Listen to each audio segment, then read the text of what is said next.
Alors, salam alaikum. Donc, on va faire la correction du premier exercice du TD des cycles à vapeur. D'accord? Alors, je lis l'énoncé. Alors, on considère un cycle de Rankine. La vapeur saturée entre à la turbine à la pression 8 mégapascal et le liquide saturé sort du condenseur à la pression 0,008 mégapascal. La puissance nette développée par le cycle est de l'ordre de 100 mégawatts. Alors, première question, le rendement thermique. Alors, voici notre installation, la chaudière, la turbine. Voilà, la turbine, le condenseur, la pompe. Voici le cycle. Donc, attention. Les données du problème, elles figurent dans l'énoncé et aussi dans le cycle. D'accord? Il faut faire parfois aussi dans le schéma, mais souvent c'est le cycle et l'énoncé qui comportent les données. D'accord? Donc il faut faire attention aussi.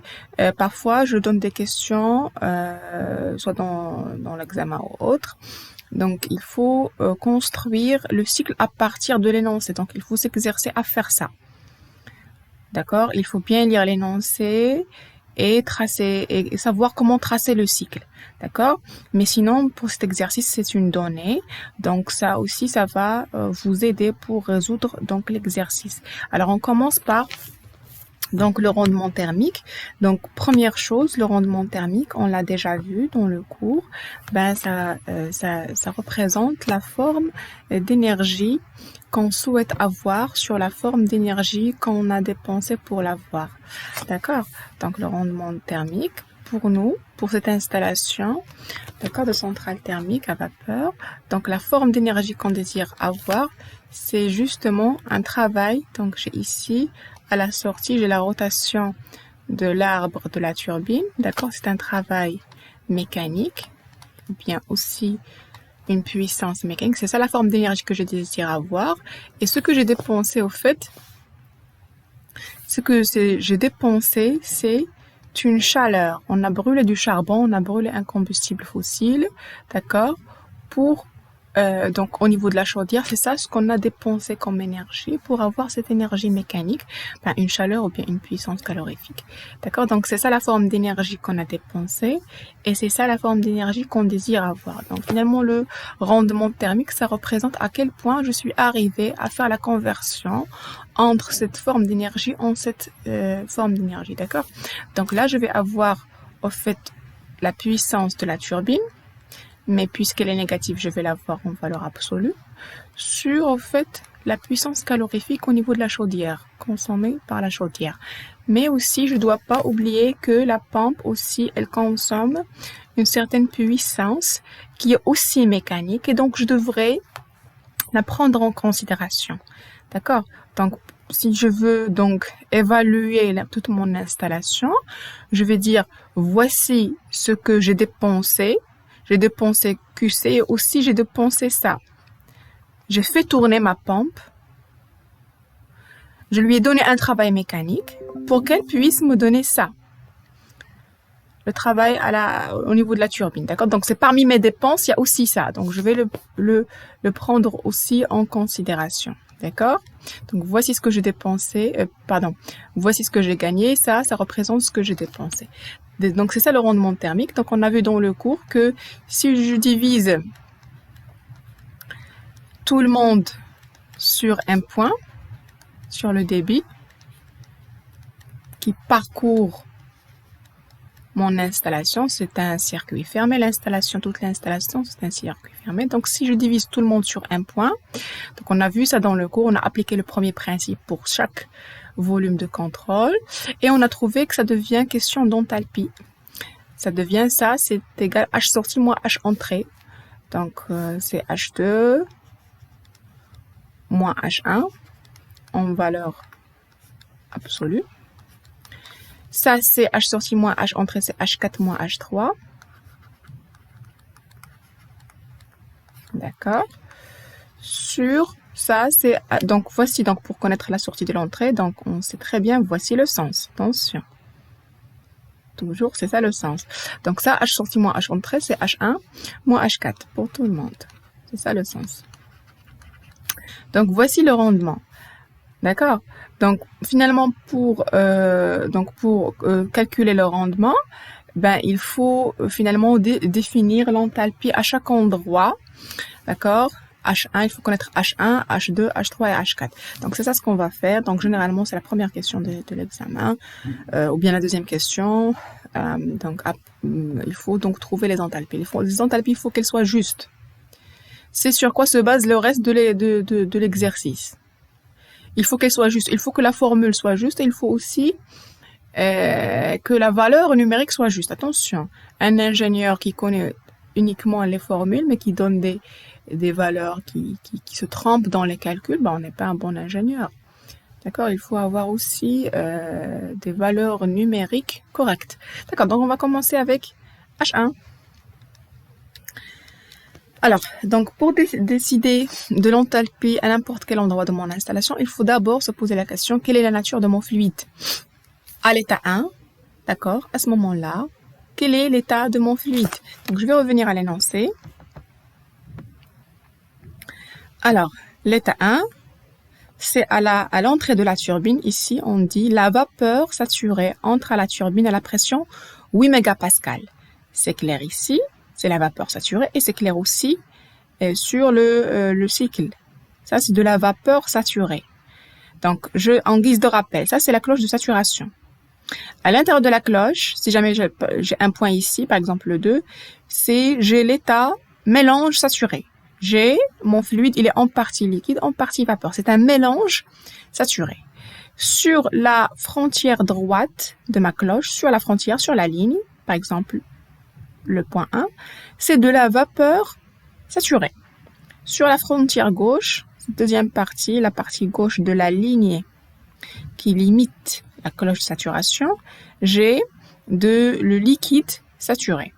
Donc à l'extérieur, à droite, ici, j'ai une vapeur surchauffée. Si jamais j'ai un point ici, par exemple le point 4, j'ai un liquide normal qu'on appelle liquide comprimé. D'accord? Donc ici, moi je cherche quelle est la nature du fluide au point 1. Ben c'est clair, si je suis sur la ligne, c'est un liquide, excusez-moi, c'est une vapeur saturée à 8 mégapascal. Donc comment je vais faire pour trouver l'enthalpie? Je vais aller dans les ABAC. Et je vais chercher l'enthalpie pour cette caractéristique-là, pour une vapeur saturée à 8 mégapascal. D'accord? D'accord, donc on va d'abord écrire ça.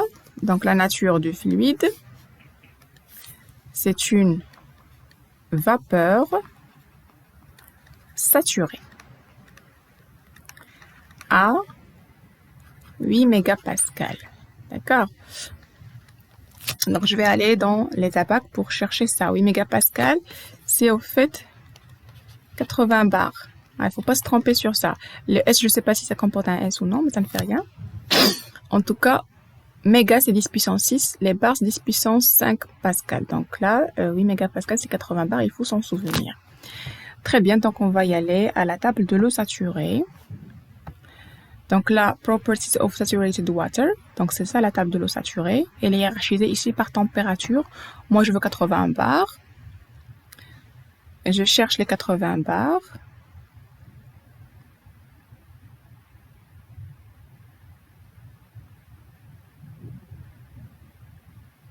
Voilà, donc je vois ici, j'ai 74 et 85. J'ai pas 80 piles.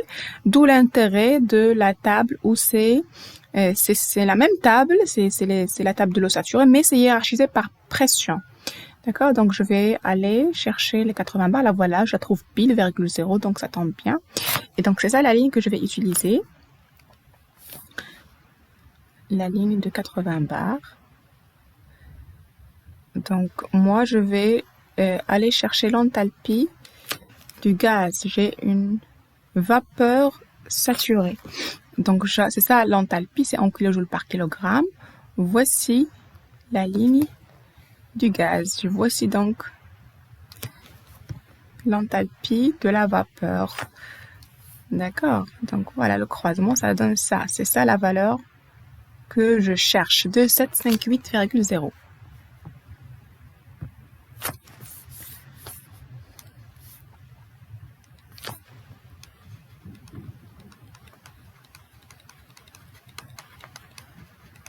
toujours ne pas oublier l'unité. Donc voilà, donc j'ai donné ici l'enthalpie 1, j'ai juste relevé la valeur de table, bien sûr en se basant sur l'état et en se basant sur la pression. Maintenant, on va aller aussi chercher une autre enthalpie très simple, c'est H3. Donc H3, on va aller à l'énoncé pour voir. Donc l'état 3, c'est ici, c'est à la sortie du condenseur. Ici, on nous dit, et le liquide saturé sort du condenseur à la pression 0,008 mégapascal. Donc on le voit ici, c'est un liquide. Je suis sur la ligne, c'est un liquide saturé puisque je suis sur la ligne. Et voici la pression 0,008 mégapascal. Donc je vais faire la même chose. Je vais donc chercher dans les abacs. Donc H3. Première chose, il faut réfléchir, il faut aussi mettre ça sur la copie de l'examen. Il faut justifier votre choix. Ça, j'ai un liquide. Liquide saturé à 0,008 mégapascal, ce qui donne 0,08 bar. D'accord? Donc, je vais aller à la table de l'eau saturée. Et donc, je vais relever la valeur. H3 est égal à quoi? Donc, 0,08 méga, 0,08 bar. Donc, voici la table de l'eau saturée. Voilà, donc là, voilà la ligne que je vais utiliser.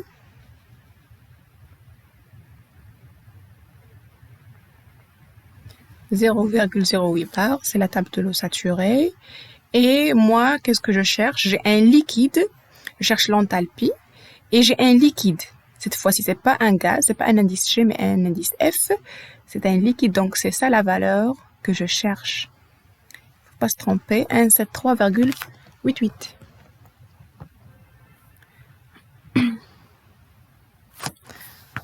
Donc, 173,88 kilojoules par kilogramme. Donc, c'est ça, la deuxième enthalpie que j'ai relevée. D'accord? Maintenant, on va aller à la troisième. On va maintenant aller aux enthalpies H2 et H4. Ils sont un peu plus complexes, donc on va chercher H2. D'accord. H2, donc comme on a l'habitude de faire, il faut se demander quelle est la nature du fluide. Alors, on va revenir à l'énoncé. Alors, le fluide, à l'état 2, je le vois ici. Il se trouve à l'intérieur de la cloche. Donc, c'est un mélange saturé. D'accord, c'est un mélange saturé à 0,008 mégapascal. Alors, à l'état 2, il faut savoir que dans l'énoncé, il n'y a pas la pression, mais ici, ça figure, ici. Mais même si j'avais pas ça, j'ai un moyen pour connaître la pression à l'état 2. Alors, j'ai la pression ici à la sortie du condenseur, j'ai la pression. 0,008 mégapascal. Il faut savoir, et on l'a dit dans le cours, en traversant le condenseur, on suppose que la pression reste constante. Donc, P3 est égal à P2. Et donc, P2 est égal à 0,008 mégapascal. Même chose pour la chaudière. En traversant la chaudière, on a supposé dans le cours qu'il n'y a pas de perte de charge, que la pression restait constante en traversant la chaudière. Donc, P4 est égal à P1. D'accord? Voilà. Donc là, le P2, je le connais. C'est 0,008 mégapascal et je connais l'état. C'est un mélange saturé. Donc, on va voir la formule qu'on utilise pour ça. Alors, donc là, j'ai un mélange. L'état 2, c'est un mélange saturé à 0,008 mégapascal. Alors, il faut savoir que lorsque j'ai un mélange, dans l'intérieur de la cloche, c'est un mélange. Donc, une partie du fluide, elle est liquide et une partie, elle est vapeur. Une partie, elle est liquide saturé, une partie, elle est vapeur saturée. Alors, pour définir l'enthalpie du mélange, on définit comme une enthalpie équivalente. Alors, on utilise cette formule. H d'un mélange saturé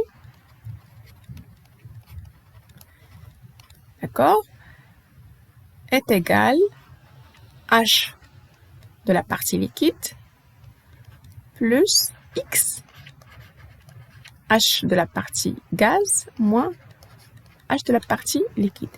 Et ce X-là, c'est le titre de la vapeur.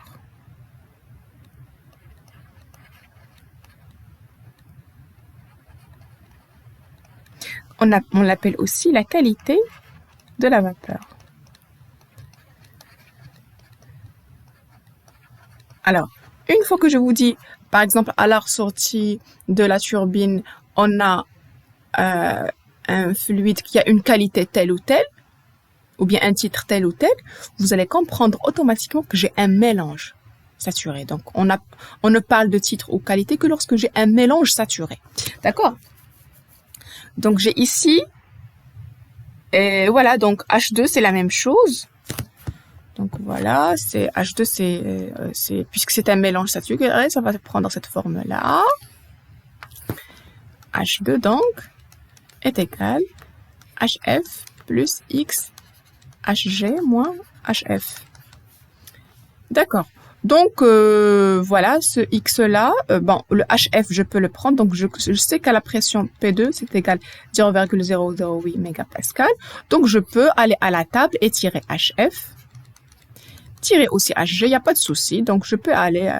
mais, donc, c'est ça, j'ai deux inconnus. Je sais comment les avoir. Le X, ah là, ça pose problème. Comment je vais le faire? Donc, en tout cas, ça ne fait rien. On va d'abord traiter ça, relever les HF et les Hg, et on va revenir pour discuter le X. D'accord. Donc, je sais que c'est un mélange saturé, donc je vais aller à la table de l'eau saturée, et je connais la pression, c'est 0,08 bar, et je relève HF et Hg. D'accord.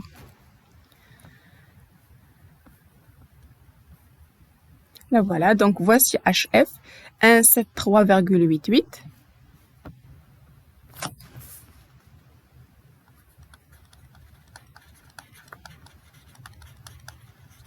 Et puis le Hg, le voilà, 2577,0.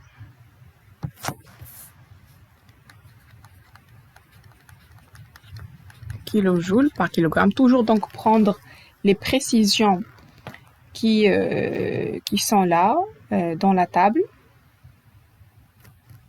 D'accord. Voilà, donc H2577 et puis voilà.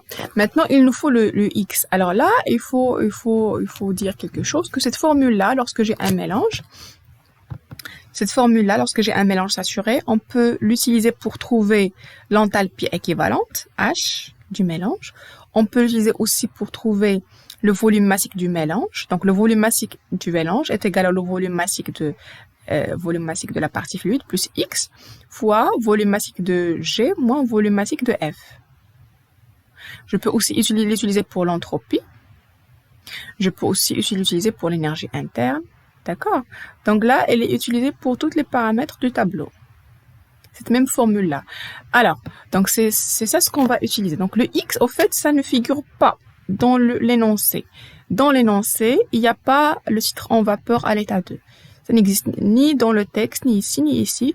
Alors, on va faire une méthode indirecte pour trouver donc le X. Alors, il faut savoir qu'on va exploiter le fait. Rappelez-vous qu'on avait dit dans le cours qu'on supposait qu'au niveau de la turbine, la détente était adiabatique et réversible. Donc, adiabatique et réversible, ça veut dire isentropique. D'ailleurs, c'est clair ici. L'entropie reste constante. La détente entre 1 et 2 se fait d'une manière isentropique. L'entropie reste constante. Et donc, ici, on voit que le S2, je le connais. Puisque l'état 1 est 100% connu. C'est une vapeur saturée à 8 mégapascal. Donc, je vais aller à la table. Je peux relever tout ce que je veux, le volume massique, l'enthalpie, l'entropie, l'énergie interne et tout. Et donc, l'entropie 1, je la connais. Et donc, automatiquement, je connais l'entropie 2 puisqu'ils sont égales. Et puisqu'on a dit que cette formule-là, la formule de l'enthalpie du mélange, elle est aussi utilisée pour l'entropie du mélange.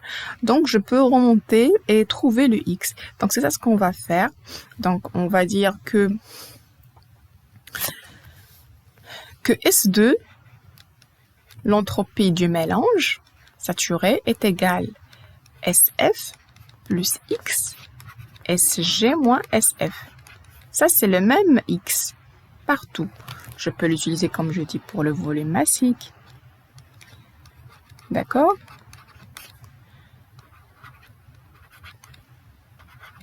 Ça, c'est le même X, c'est le titre en vapeur. C'est le pourcentage de la vapeur dans le mélange. C'est le nombre de moles de la vapeur sur le nombre de moles total.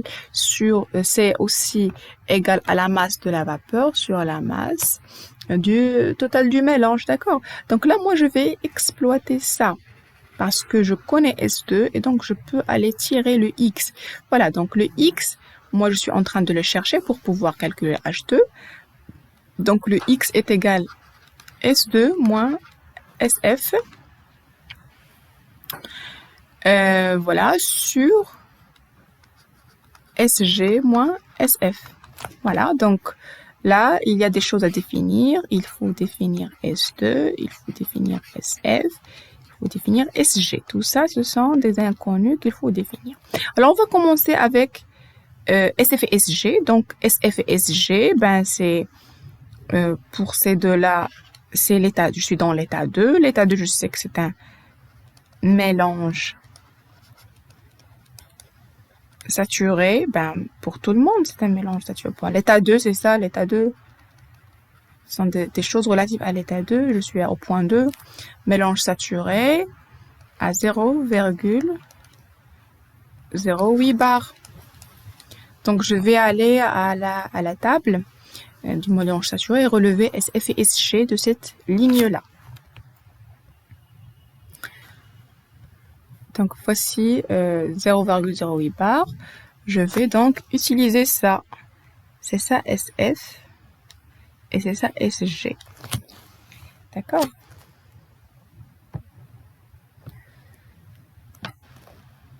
Donc, voilà.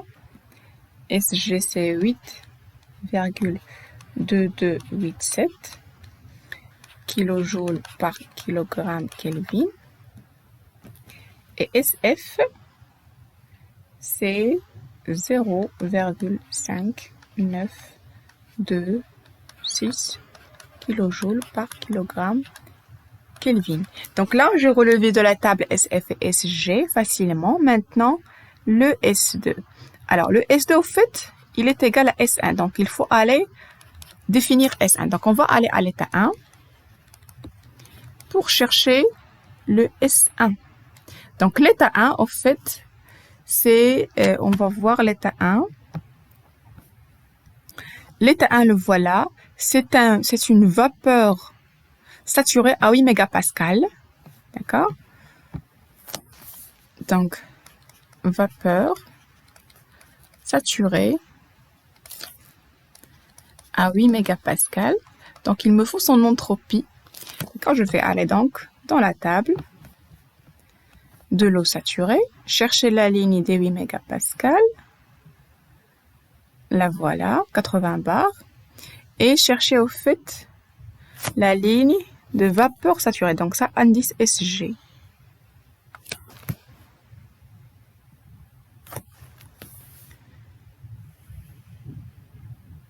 Donc c'est ça, S1. C'est ça, S1. D'accord?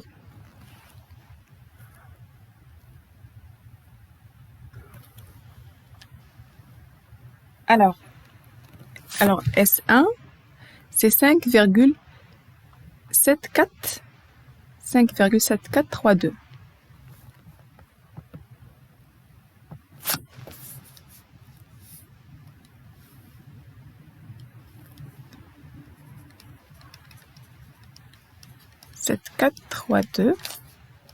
kilojoules par kilogramme Kelvin. Donc je m'assure que je ne me suis pas trompée.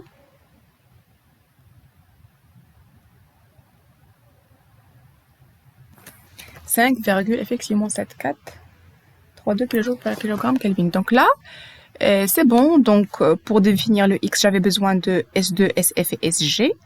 J'avais trouvé de la table SG et SF. Maintenant, j'ai le S2 qui est égal à S1. Voilà, donc S2 est égal à S1, est égal à 5,7432 kJ par kilogramme Kelvin. Donc maintenant, j'ai toutes les données et donc je vais calculer le X.